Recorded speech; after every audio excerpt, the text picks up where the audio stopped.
sudden. I just have to. That's okay. All right. What do you do that makes you happy in your life? Yeah, I mean, a lot of things. I feel like it doesn't take much to make me really happy. Like, I like listening to my favorite music, and, you know, I have a lot of dietary restrictions, so when there is a food that I like and I can eat it, it's very happy. Annie's gluten-free mac and cheese, white shells and cheddar. Keita loves those. Yeah, mac and cheese is great. It's a good safe food. It's a wonderful safe food, classic safe food. You know, watching, I love comedy, you know, I love laughing. My dad and I are watching Brooklyn Nine-Nine right now, and it's really funny. SNL is really funny, I really like that. Just memes, and just generally like when I can take life not too seriously, I think that helps a lot, so, yeah. Food. That's all I really require to think that. My favorite thing is my ice cream every night. That's my that's my everyday routine, having my ice cream. If I don't have that, life is not good. Life cannot continue unless I have my ice cream. So that's all it really things make me happy. I see that I do that. I love that. Well, as someone who is always looking at the world in a very positive and optimistic way, it's hard to choose one thing at the top of the list. But I can name a few. Let's see, I like to be social, whether it be out at my job at work, out spending time with my friends. But I also like to be, I'm also very happy when I have my alone time too. And you may think that I'm lonely being by myself after a busy day, but I actually don't feel lonely. You see, does anyone know what the word ambivert means? Yeah.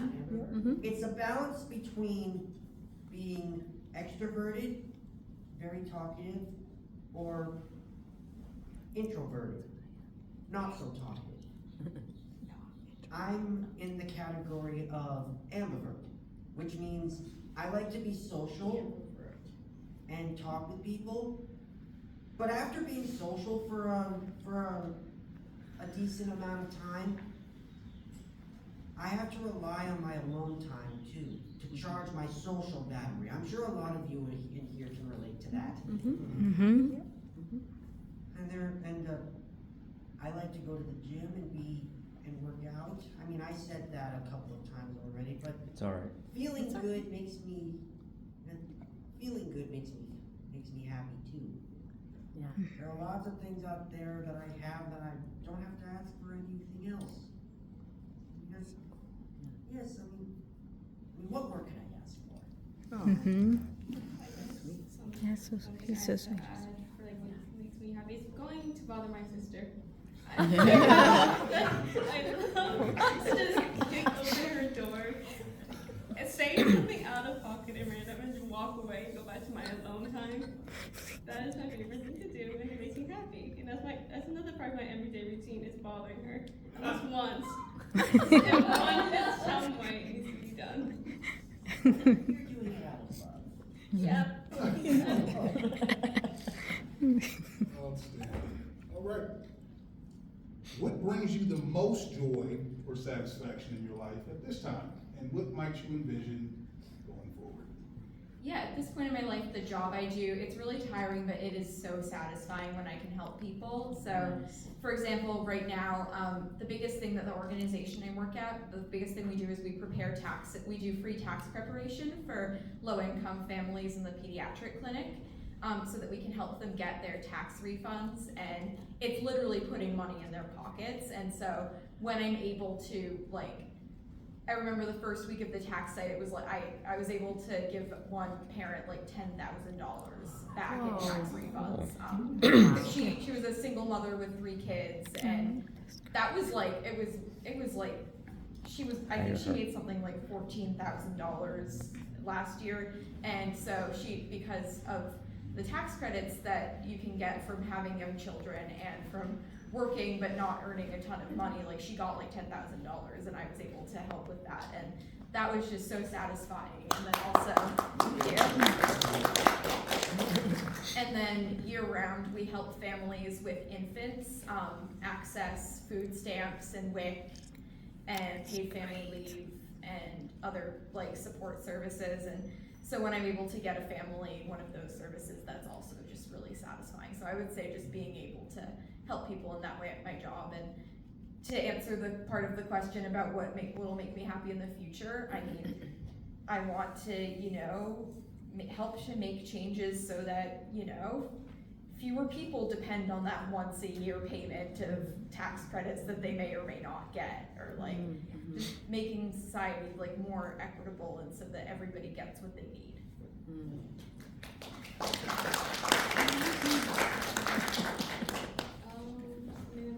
To my satisfaction. Other than bothering my sister, I did have a lot of fun working with B and working with the children. That was as tiring as those 3 hours may have been of my life. They were very fun, especially getting to see them learn to use words rather than violence, something I wish I knew as a child. But that's something I like. I'm probably gonna work with them again.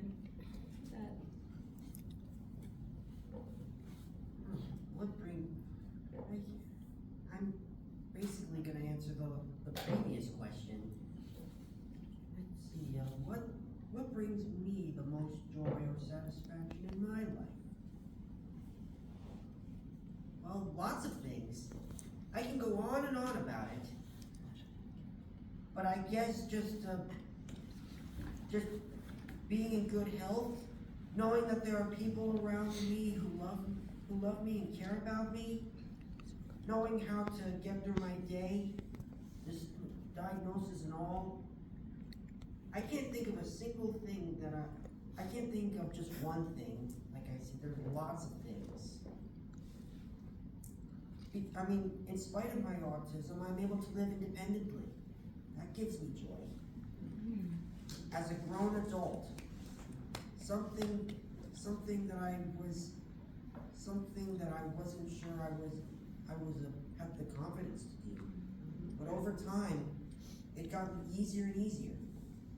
So I guess that's what answer that question with me. More or less.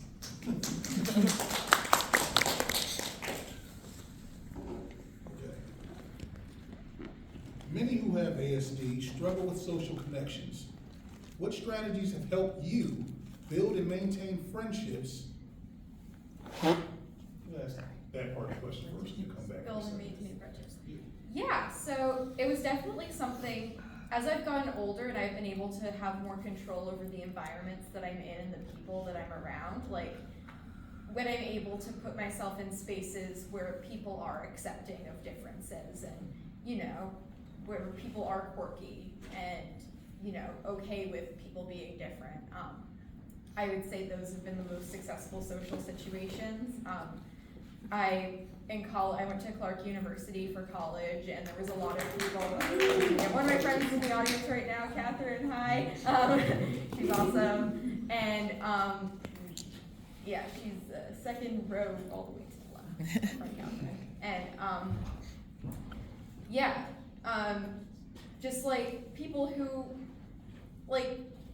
also care about helping others and making the world a better place, and who like having deep conversations about things that matter, and people who are kind and honest, and those are I'm the type of person where I may not have 100 million friends, but if I have a few friends that are just really good and true connections, that makes me really happy. And yeah, thank you, Catherine. So I just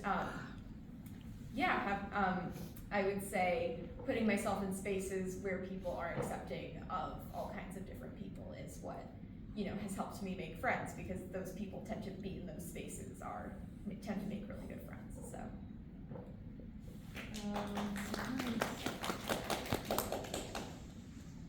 was a strategy I used as a child. I just avoided neurotypical people. I didn't like them. I would see somebody and I would think, you aren't different. I don't like you. I don't want to try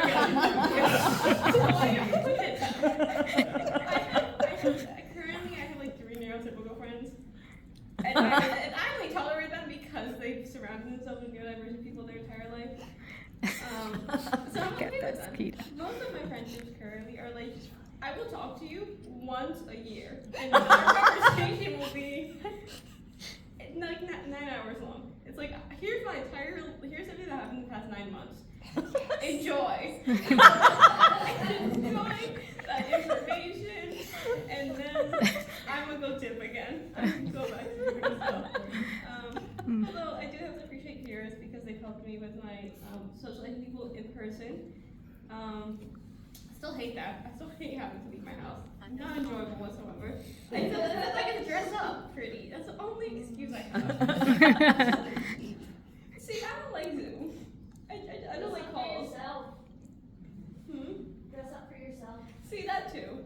But then somebody here likes to bully me, so. It's not bullying. It's not using the same clothes in a row.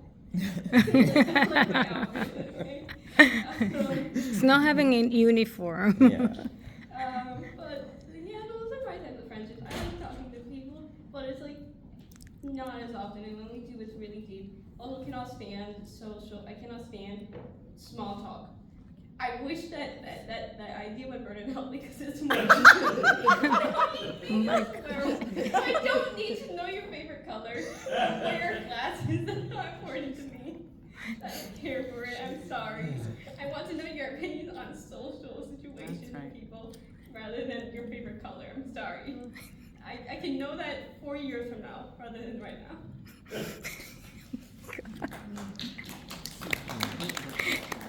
Oh, that's Kira.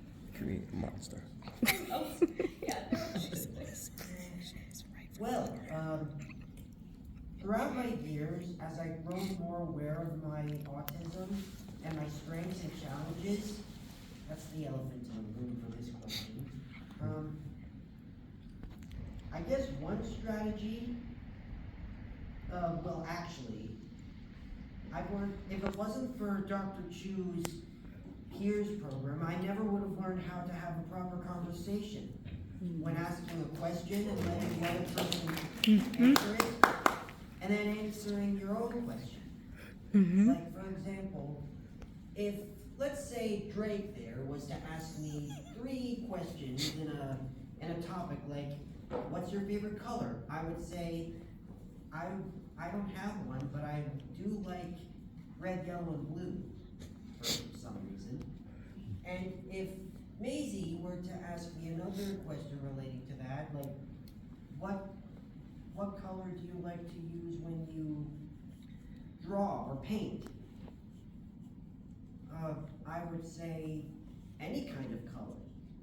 And after 3 or so questions later, I would answer, she or he would say, I like to use the color blue because it's very calming. You see where I'm going with this? And there are lots and lots of things that I've learned from this class which help me. When it comes to anxiety reducing strategies, I would just, there's a technique called the 5-to-1 technique. And as you might have heard, the 3 of us have, and correct me if I'm wrong, but anyway, you describe 5 things you see, 4 things you can hear, 3 things you can feel, 2 things you can smell, and 1 feeling you feel in the moment. That is a good grounding strategy. Let's see, but back to the friendships. If it wasn't for this, I wouldn't have, if it wasn't for the skills that I've learned in peers, I wouldn't have been able to know how to maintain old friendships I have and potentially make new friends. So thanks, Dr. Chu, for that. Yeah.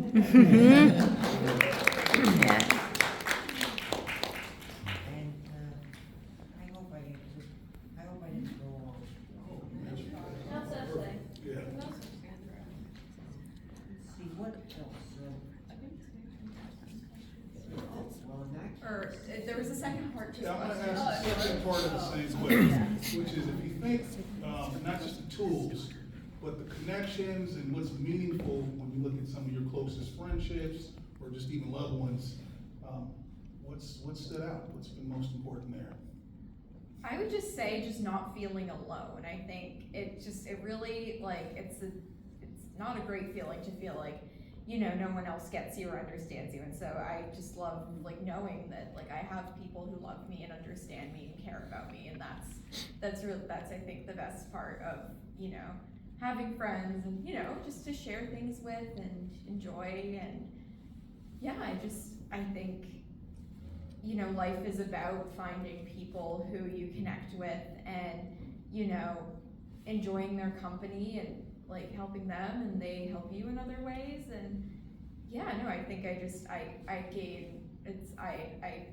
gain great value and great satisfaction from the connections I have with my family and my friends.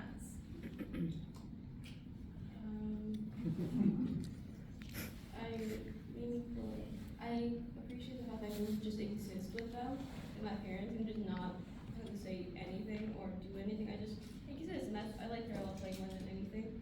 I love just being in the same room. That's how I spend time with people. And then for like friendships, it's more of like the fact that they don't get upset with me when I disappear for like several months. It's just like, oh, that's a normal Kira thing. She don't worry, she'll be back. And then if she dies, her parents will probably tell us that. But, like, I know that she's not dead because I see her stalking my status. I was like, oh, I saw her view that story. It's fine, she's alive. So I appreciate it. So they're just like, well, just give her like another week and a half, and then she'll come back and tell us everything, and then dip again. Like, I appreciate that they don't get mad at me for that. Because if you got mad at me for that, I don't think I see you as a friend. Because you need to understand that I'm not going to constantly talk to you. I don't have the social battery every single day to talk to you, or the spoons for it. Because I have to do dishes, and that's tiring. She's trying to get out of doing the dishes. To go talk to like four of my best friends. I think it's working. So.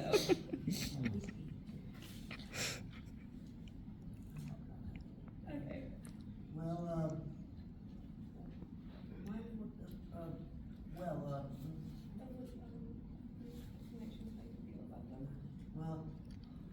I feel like I've really, because I use these skills that Dr. Chu taught us, I was a little bit apprehensive about it at first because I didn't know what to expect.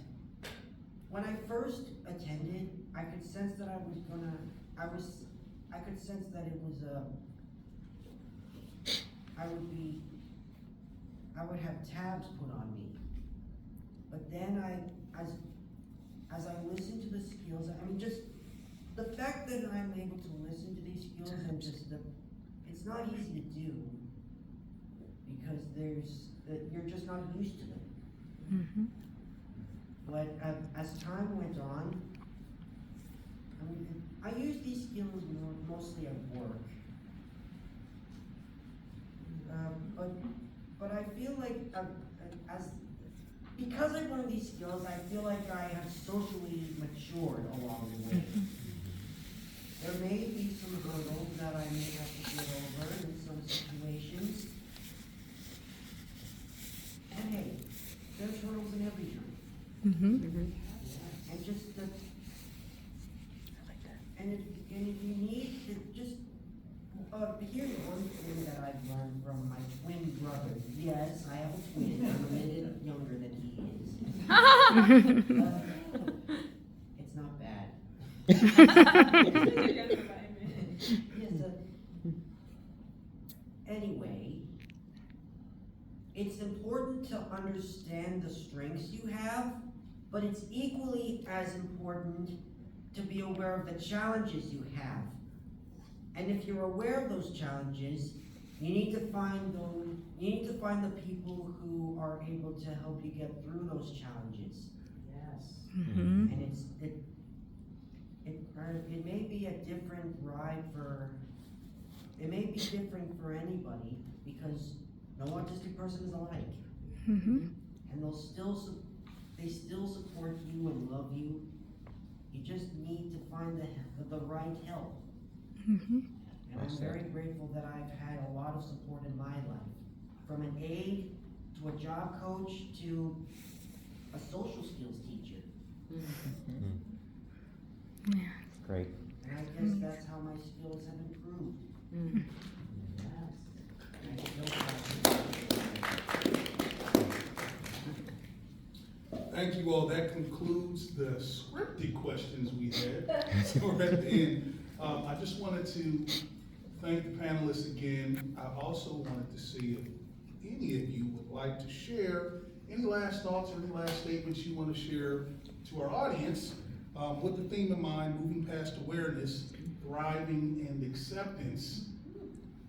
Any last words?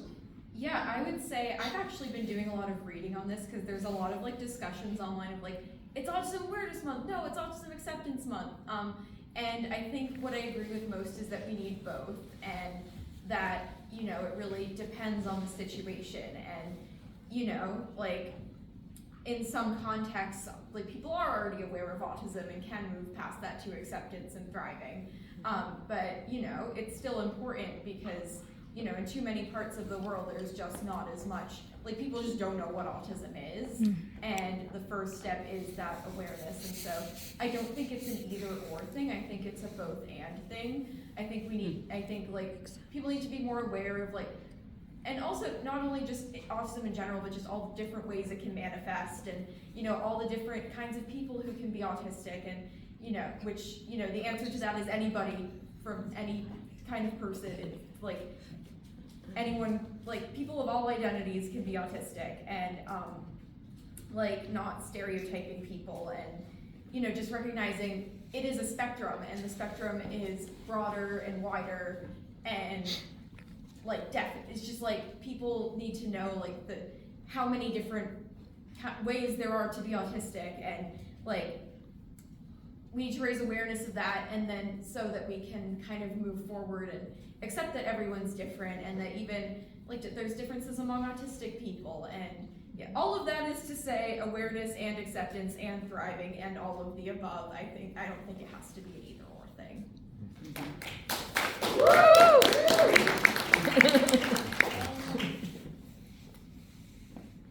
I agree. The spectrum is also we're still learning about it. Autism is still a thing that's still being learned about.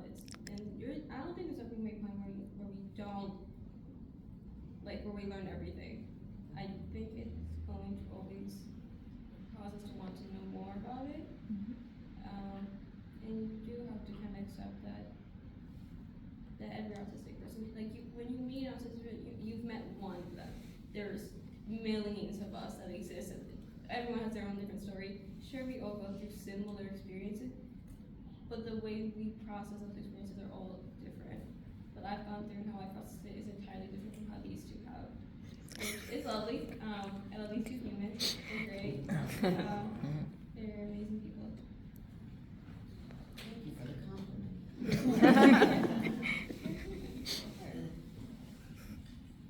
Let's see, what if you ask me about thriving is able to get through life independently. I mean, you can my version of thriving is I have everything in my life that I'm so grateful that I'm so grateful that I already have. Friends, a job, a roof over my head, independence, the skills from my vocational classes.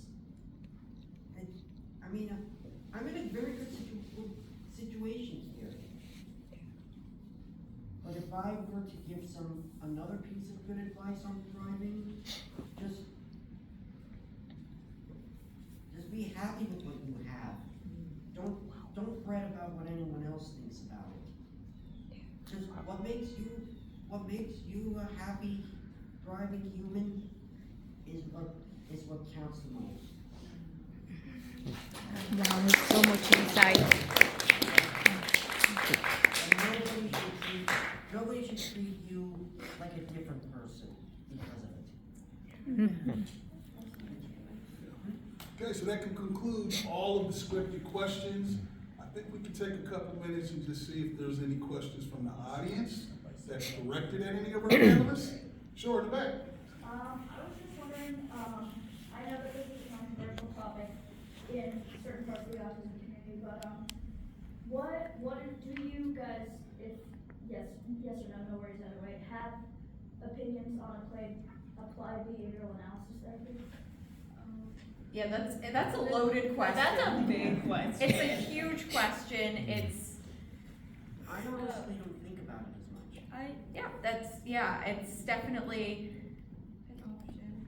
it's an option. It's That's an option, whether it's correct or not, I don't think it. Maisie, do you want to explain what ABA is? so applied behavioral analysis, or ABA therapy. It's considered like the gold standard therapy, and basically what it is, it's changed a lot over the years, but I guess it's like using techniques to shape people's behaviors in certain ways, and